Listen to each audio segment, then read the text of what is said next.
Naniniwala ka ba ang tao mamamatay? Oo raw. Naniniwala ka hindi ka mamamatay kung hindi pa gusto ng Diyos.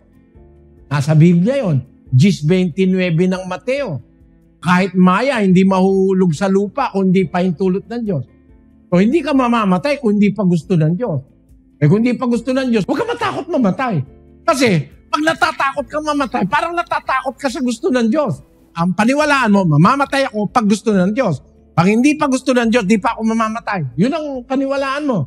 O maaalis yung takot mo ka ako. Kaya ka lang kasi ka ako natakot ka mamatay, matakot ka malugi na. Yung lahat ng takot na yun, yun ang nagiging dahilan ng depression.